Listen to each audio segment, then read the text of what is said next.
Buckle up, because this courtroom roller coaster is about to take you from 0 to 900 miles per hour. Literally. We're diving into the astonishing case of Christopher Allen Young, who stands accused of everything from tire iron assaults to a standoff with police involving chemical agents. With multiple felony charges, a shocking bond history, and a courtroom packed with law enforcement, this isn't just a legal proceeding. It's a drama-filled saga you won't believe. Stick around for explosive testimonies, legal strategy twists, and a plea deal that may or may not save the day. You do not want to miss what happens when the judge confronts a man spiraling out of control and questions whether he deserves another chance. Let's get into it. Um, all right, we've got Luke, we've got David, we've got people. That took about 20 minutes of time we didn't have, but what are we going to do with Christopher Young? Maybe we could put it on the record, but my understanding is we've agreed to a global offer upstairs, so it will be, they'll all be bound over. Is Mr. Young here? Yes, Judge, he's in custody. He also wants to be heard on bond. The court will consider it before the waivers are entered. Would you prefer to do them on the record? I do have waiver sheets, but they're unsigned. I've got the waivers here. I'll do them on the record. That's going to take us a bit. All right, Michelle, or is he already getting him? Young, Christopher Young? I presume so, Your Honor. In which case are you folks here on? Okay, in which case are you on, sir? Oh, I thought you were in custody. Mr. Young is in custody. Oh, but you're here on that case? Yeah. Okay, gotcha.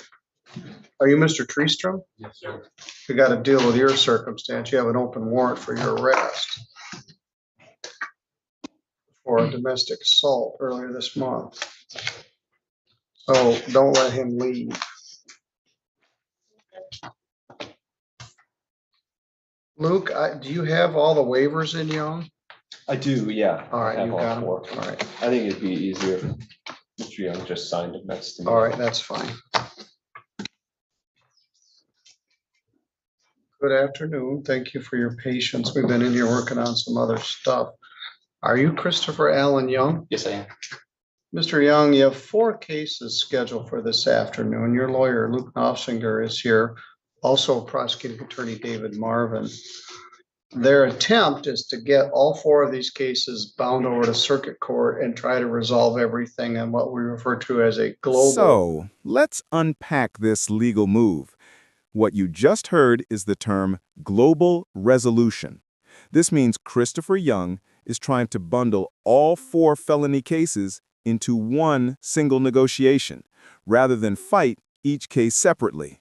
It's a high-stakes legal shortcut, often used when the defense is aiming for a plea deal that might reduce sentencing. But the catch? If one element of the plea falls apart, the whole agreement could crumble. Question for the viewers. Would you take a global deal if you were facing 5 separate felony charges? Let us know in the comments. Referred to as a global resolution. That means take care of all the cases at once. File number 23889 alleges that you did assault Matthew Treestrom with a jackhandle, but without intending to inflict great bodily harm. That's called felonious assault. It's punishable by up to 4 years in prison and a fine of up to $2,000.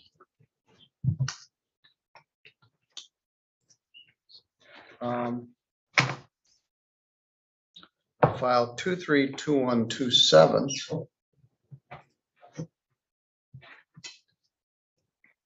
It is alleged that on or about May 1st, you maliciously or injured a car that belonged to Jamie Pierce. That's worth more than $1,000 but less than $20,000.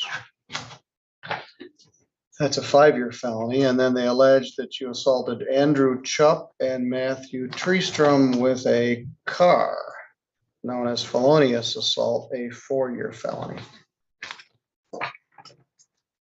And file number 231473, which is alleged that just this month in August, that you did resist or obstruct Steve Dibble, Matt Kilburn, Eric Piper, and all from Three Rivers, and for good measure, Matt Mellinger from the Sheriff's Department and Jason Sylvester from the Michigan State Police.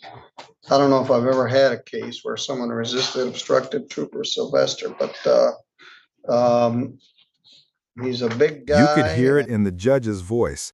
Trooper Sylvester isn't someone you want to mess with. When even the judge stops to reflect on how rare it is to see this trooper's name on a resisting arrest charge, you know the situation was serious. And that comment, "He's a big guy with a good disposition," only adds to the drama. This wasn't just a skirmish. This was bold defiance against seasoned law enforcement. That's the kind of detail that makes or breaks a bond ruling later. He's a big guy and he's got a real good disposition. Anyway, 5 counts of resisting or obstructing a police officer. And then the last one, file 231274. It's alleged that you did receive or conceal a stolen Chevy Silverado that belonged to Michael Gifford, and that you lied to a police officer. The RNC has a 5-year, lying to a police officer is a 2-year high court misdemeanor. You do have a right to a preliminary examination in all of these matters, and I think we got a whole bunch of witnesses here. I saw a bunch of cop cars outside, and I saw Trooper Sylvester and Officer Dibble and some other guys coming in at the end of lunch. You also have a right to waive the preliminary examination in these matters and have the matter bound over to circuit Here's a big court. question for the audience. Would you waive your preliminary hearing if you were facing charges this serious? Remember, Christopher is giving up the right to challenge the evidence early on, banking it all on a deal. It's a risky move. Sometimes it pays off. Other times, defendants regret it once it's too late. Would you play it safe or go Have the all matter in? bound over to circuit court, where they can all be negotiated as part of a total global plea. So let me read you this. I think we shared this with you, but let's do it on the record. I, Christopher Young, understand I have a right to employ an attorney. I may request a court-appointed attorney if I'm financially unable to employ one. I have a right to a preliminary examination where it must be shown that a crime was committed and probable cause exists to charge me with the crime. I voluntarily waive my right to a preliminary examination. Understand that I will be bound over to the circuit court on the charges in the complaint and warrant. Is that what you wish to do on each and every one of these cases?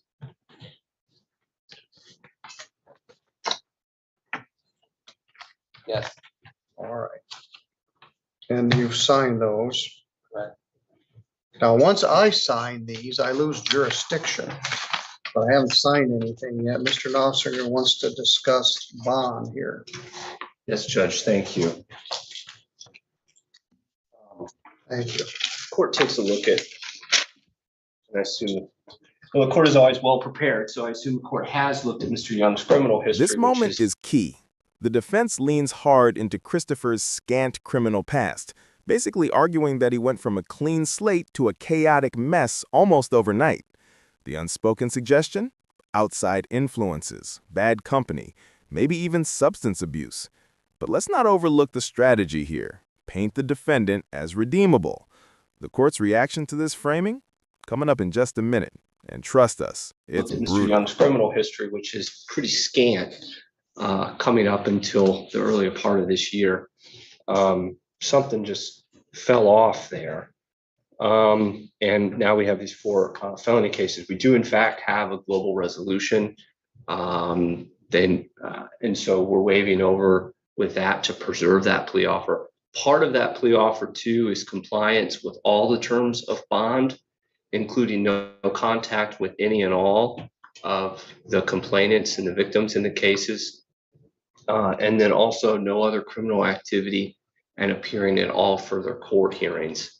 The court considers the bonds what they are set at here, and the court has to take into consideration the severity of the charge, the public safety, and then also the defendant's record of appearance. Mr. Young very clearly says to me he did miss a hearing because he knew that he had a warrant. He realizes now, and he wants to take advantage of the plea offer that he wants to, that he would comply with the terms of bond. I know that some of the bond fee, 20,000, pretty substantial bonds. He does have strong ties to the community. He'd be living there at River Drive. I'm not going to say the street address exactly. There in Three Rivers with a friend. He does have several children that he had contact with before his incarceration in Jackson. He was employed up until being incarcerated. He's been incarcerated now for several weeks. And I haven't scored his guidelines. I don't know what they are, but I think he's going to be on the light side in terms of PRVs, given his criminal history. He's a relatively young man. And so for those reasons, Judge, I'd ask the court to reconsider the bond, given the client is asking for a PR bond, Judge. But I ask the courts to take all that into consideration. All right. Mr. Marvin, do you have any position on this? I would not agree with the PR bond. There are signs that something did go awry. I think if I were to guess, I would say it was introduction of drugs and introduction of whatever company he was keeping. Because it's true that he went from 0 to, I think somebody said 900 miles an hour in a matter of weeks. And he racked all this up. But this was out of control. And 3 of these cases, we have felony assaults. And again, it could be the people he's running with, but it just tip. was out. A PR bond means personal recognizance. No money down, just your promise to appear. And the prosecutors having none of it. With 3 felony assaults and a record that exploded overnight, the state says this man's not just a flight risk, he's a danger to the community. Remember, he was out on bond when several of these new crimes were committed. That's like getting a second chance and tossing it in the trash. Would you trust him to show up to court again? It just was out of control. And I think a PR bond is too generous for a person with this many charges and this serious of an offense or offenses. I don't have a problem if it's relaxed a bit, but there's got to be some kind of something more than a PR. All right. One of the complainants, Matthew Treestrom, has an open warrant for assaulting Taylor Young. So I think part of the issue is you have 2 men seeing the same woman. And that led to some of this conduct. Judge, I think that's his sister. His sister, all right. Then I'm not sure what this is about, but he certainly did go from 0 to 900. He was on bond on some of these when he committed the others. And what causes me the most concern is this fighting with all the on-duty police officers at the same time. Your Honor, to be clear, that was hiding away in an attic of an apartment. It was about a 45-minute standoff. This is where the case goes from serious to wild. A 45-minute standoff, hiding in an attic, and the police resorted to chemicals to flush him out. This isn't your run-of-the-mill arrest. This is full-on tactical response. The judge calls it out plainly. This man didn't just resist arrest, he went to war over it. It's a turning point that cements the court's decision on bond. And honestly, it's hard to argue with the outcome. 45-minute standoff that included chemicals to try to drive him out. All right. Well, so at the River Drive Apartments? Yeah. So they nuked, wasn't there? Riverside, yeah. Riverside townhouses? Yes. Whose apartment was it? Amanda's. Amanda. I don't know what I said. So they nuked the whole building so on April. Just the attic. April 8th, you allegedly assaulted Mr. Treestrom with a tire iron. You got arrested on June 18th. and you posted bond on June 22nd. Then you failed to appear for your pre-exam conference. So you were AWOL on that bond. Then you had the malicious destruction and 2 counts of assault, May 1st. And you got arrested on August 7th when they arrested you for failing to appear on the other case. On July 5th was the RNC stolen vehicle. You were on bond AWOL at the time that occurred. And then when they did finally arrest you on August 5th, you hid in the attic. Bond in the assault was originally $2,000, raised to $20,000 cash or surety when you failed to appear. Bond in the automobile assault and the malicious destruction is $20,000. Bond in the receiving, concealing, and lying to a police officer is $20,000 cash or surety. And in the R&O charges, it's $7,500 cash or surety. The motion's denied. This is a case of pay me now or pay me later. There's going to be a global plea offer.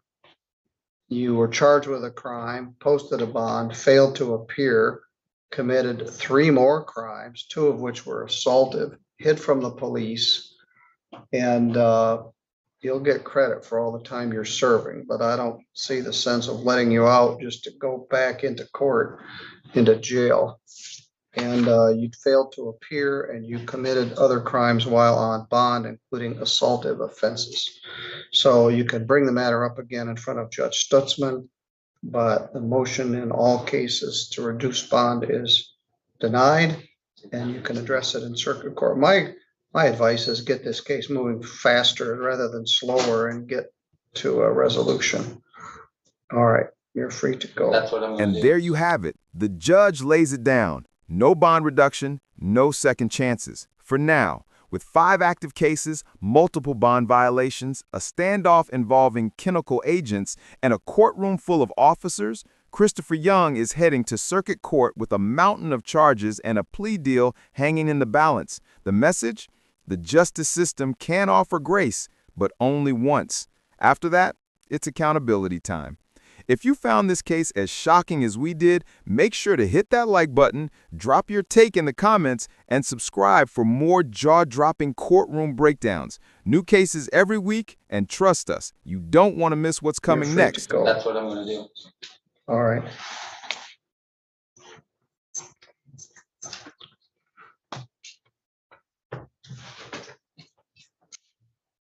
So, let's go, please.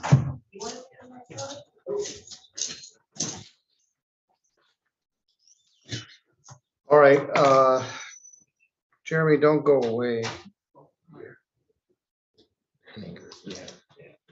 Matthew Thomas Treestrom has an open warrant for his arrest for assault and battery upon Taylor Young. It's alleged that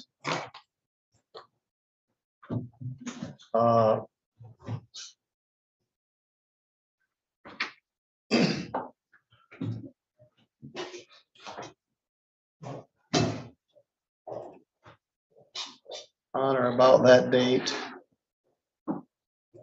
you were in the city of Three Rivers, and the callers indicated you were punching her, throwing her down on the ground. The neighbors called the police. I don't want both of them back in the lockup at the same time. I want you to take him before you take him. You're going to be arrested for assaulting Taylor Young on June 27th. Who is Taylor Young to you?